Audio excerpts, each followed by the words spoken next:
Welcome to the third event of Building Civic Strength, a series of community conversations and a partnership of New Hampshire Civics and New Hampshire Public Radio.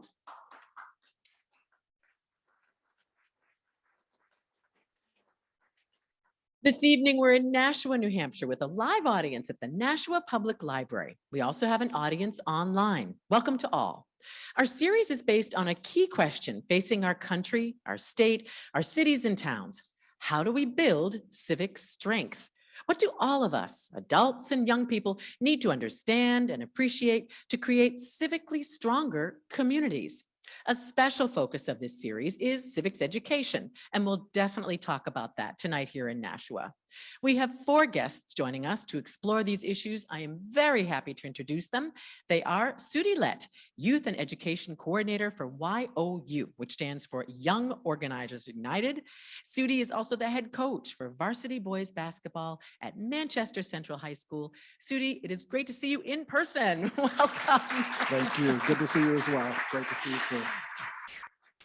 It's nice to see all these folks. I've interviewed them remotely for the past 2 years, so it's wonderful to see their faces.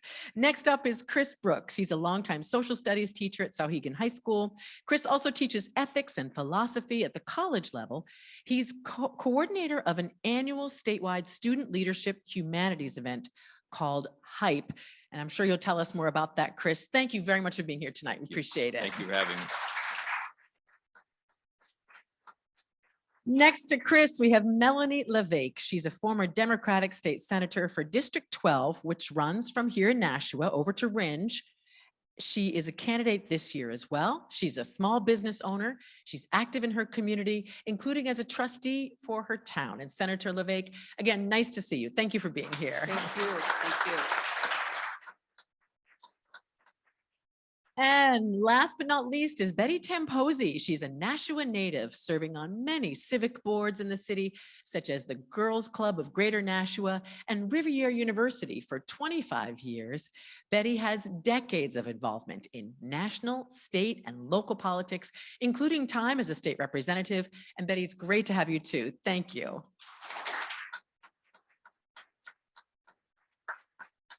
So as you all know, throughout this series, we're exploring what is at the heart of civic strength. And let's begin there. And Sudie, to you first, please. What does civic strength mean to you? What do you think is at the heart and soul of it?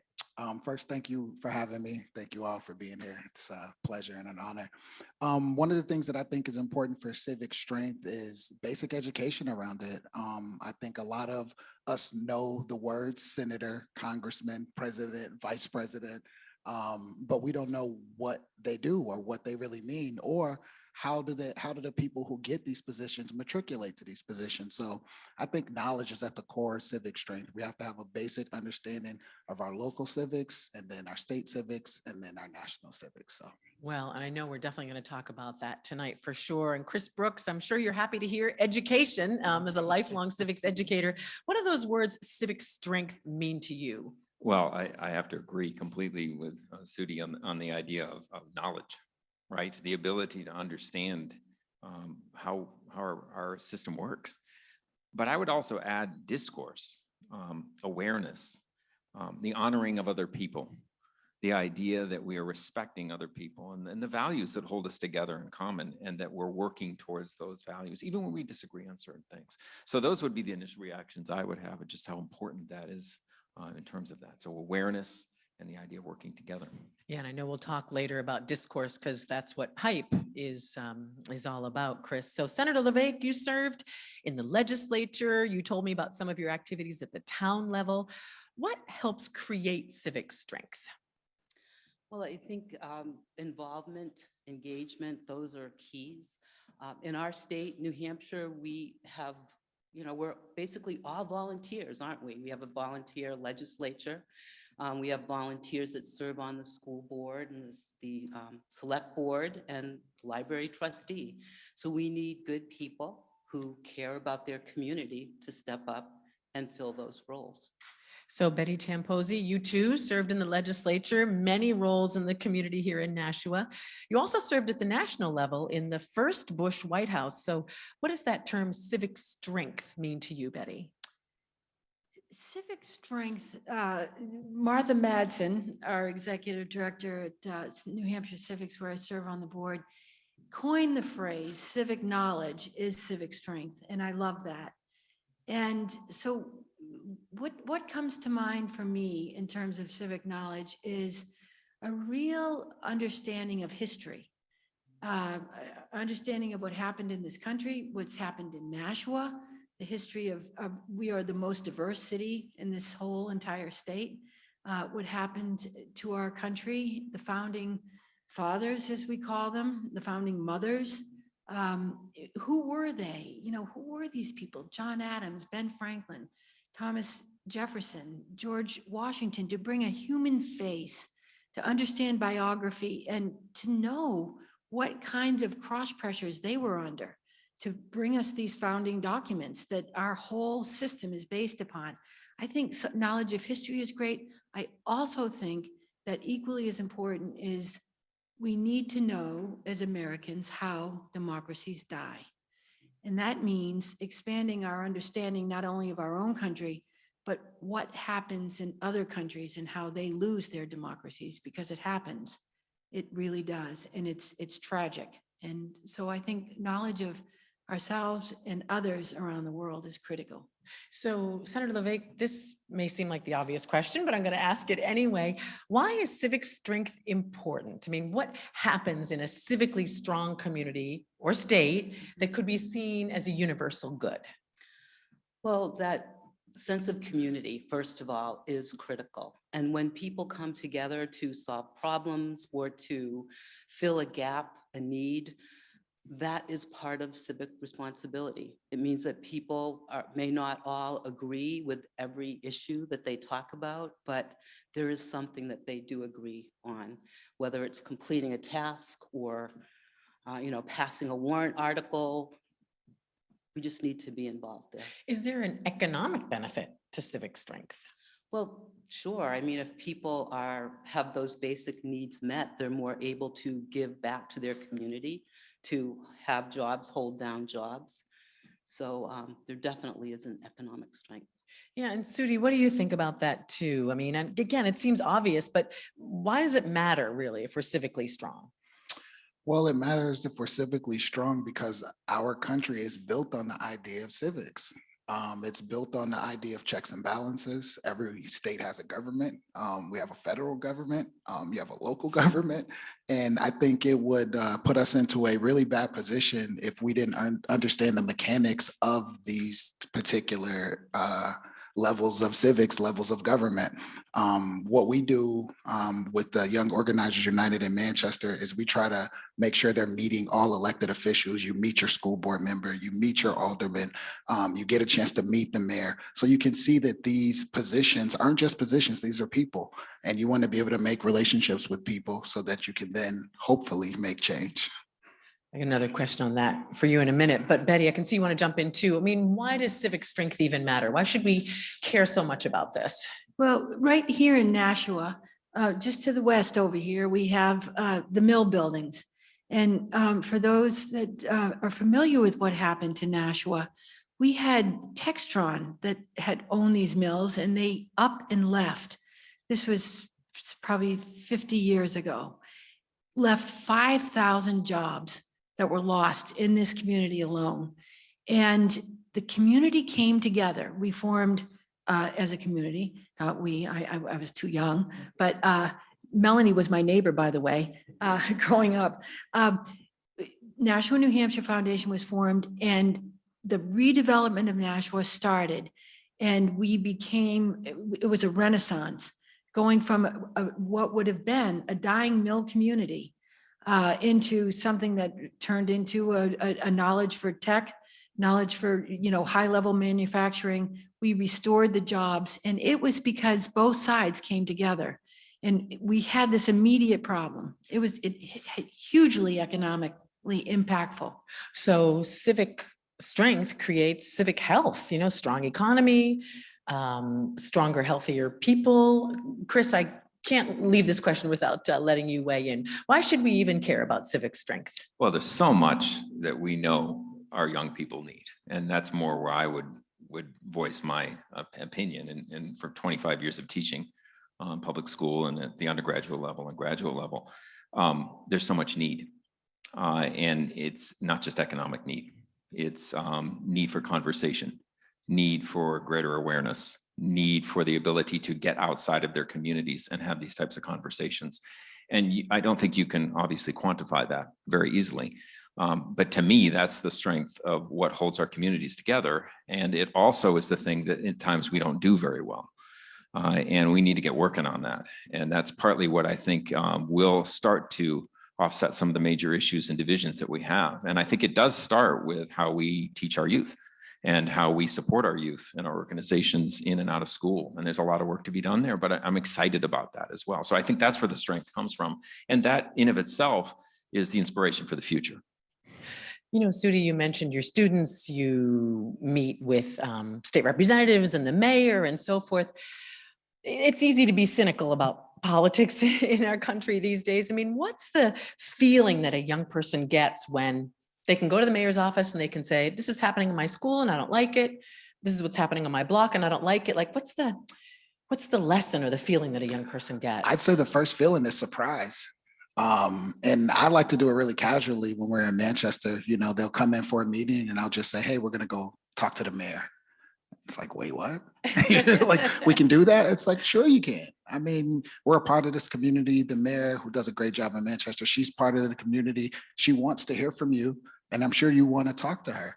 And a part of civics that we can't separate is politics, obviously. And politics to this day is like almost has a negative connotation to it. But really, politics is just the process of communicating with someone, working to get a shared vision. And if we can get a different perspective on politics through civics, I think it could impact the youth in a way to be able to work together that we're not really seeing so much right now.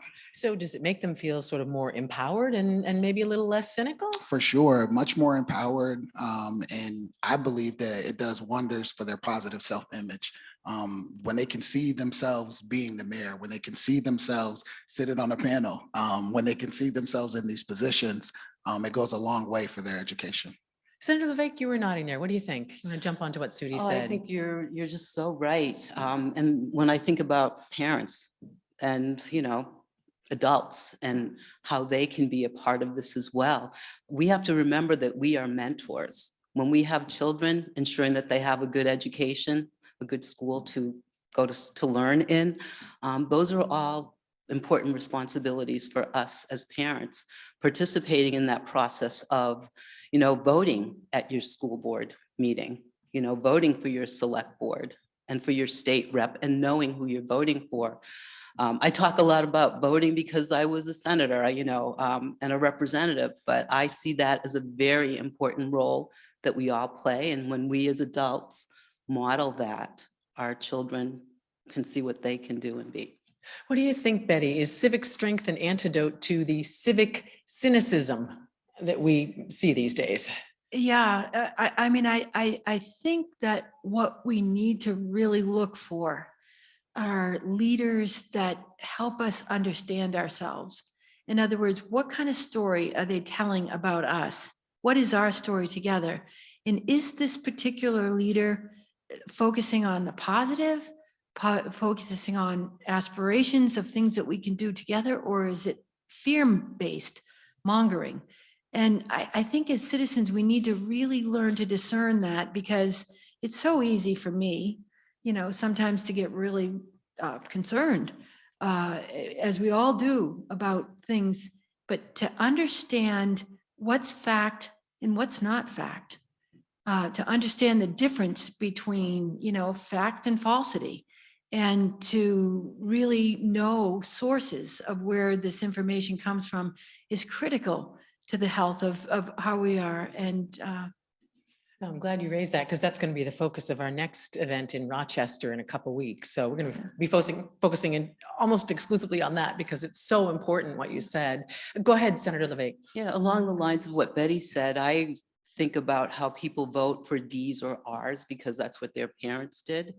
And we really need to be educated enough to understand what the policies are that people believe in and vote based on those policies, not because of something that you've done or your parents did. I want to ask you also, Chris, about empowerment. You know, Sudi talked about how students walk in and they get to meet with the mayor and they feel like I matter and I have a voice. What is the, if I could put it this way, the empowerment factor of civic knowledge that you bring to your students? You know, it's so funny because I don't know if I would frame it from calling it the civics component. Yeah. Not because it isn't connected to civics, it's just, it doesn't come up in conversation. Now you are learning civics, right? It's more, as Sudi was just saying, it's a part of the process of us learning how to navigate life. And so as much as the voting is important, I would go deeper. I would say we need to ask ourselves some difficult questions. We need to talk about what humanity is. And that's why some of the work I'm doing at UNH Durham with some of the development of our new programming connected to high school kids is taking the best of humanities education and coupling that with leadership development.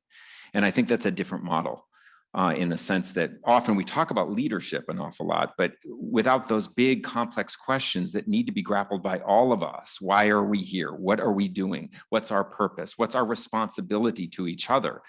To help our young people understand it's okay that we have those conversations, and I have a place to have that in and out of class, is building that type of program. And that's where that strength comes from, where I see the strength coming from and the empowerment coming from.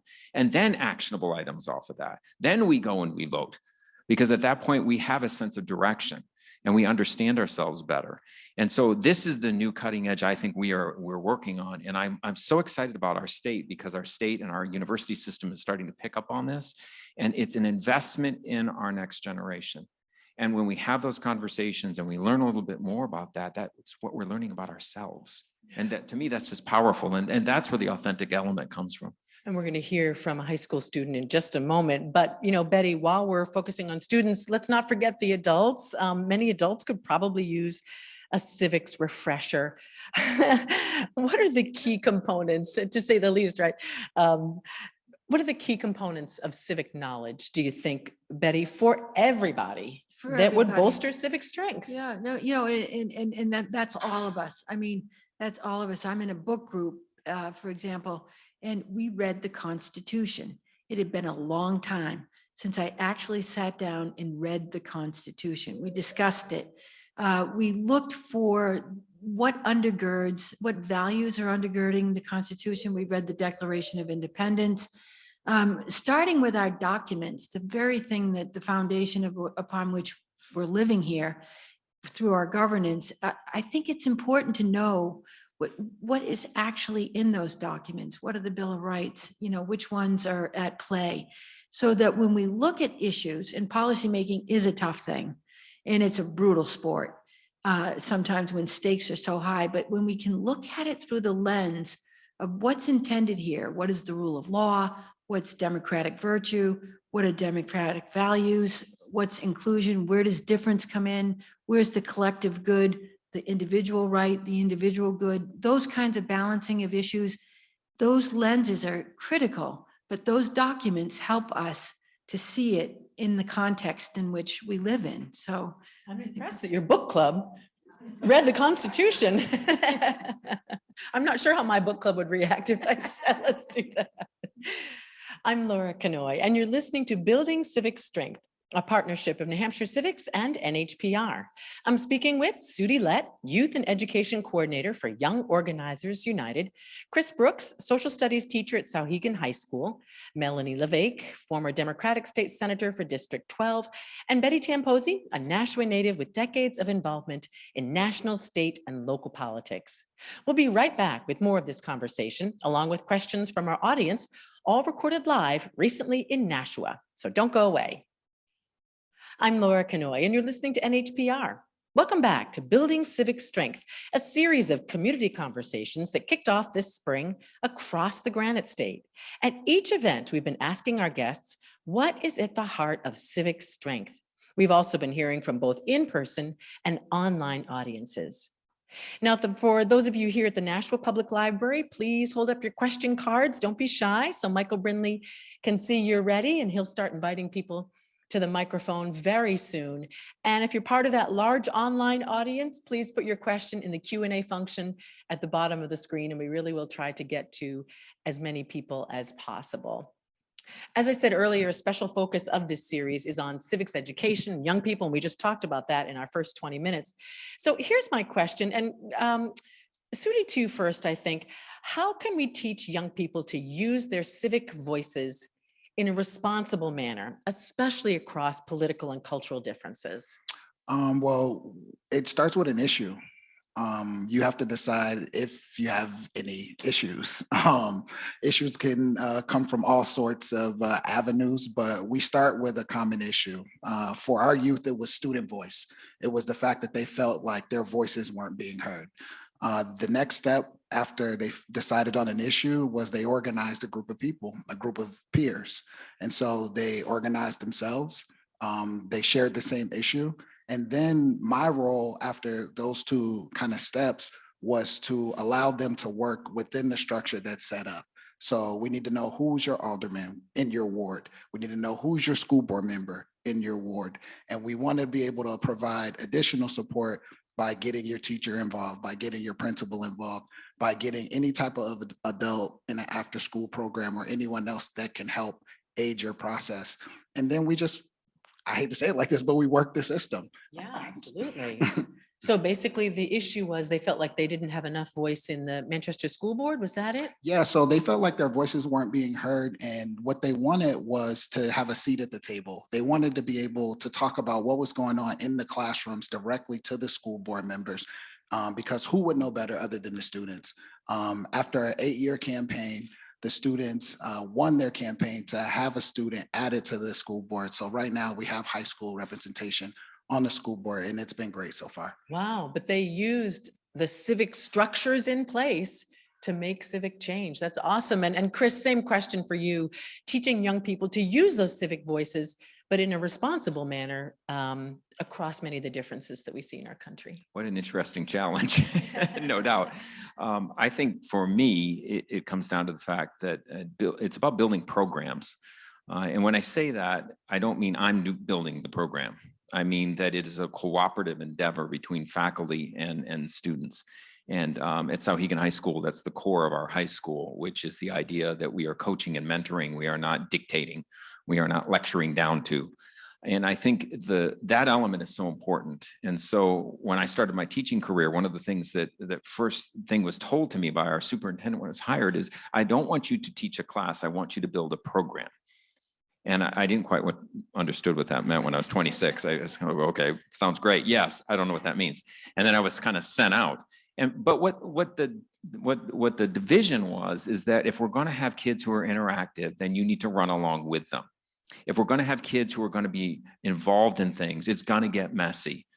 And when you're teaching them these things, ethics is my area. The ethics curriculum is based upon the concept of how things ought to be. It's supposed to be an optimistic conversation.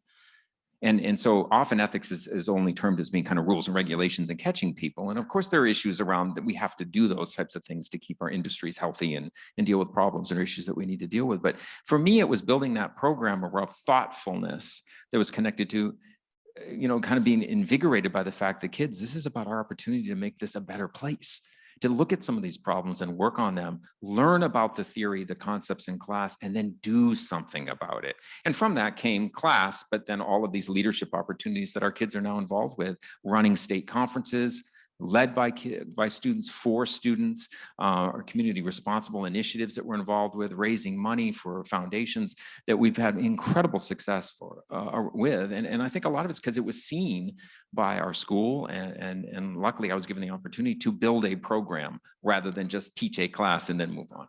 That's a great story. Build a program. Okay.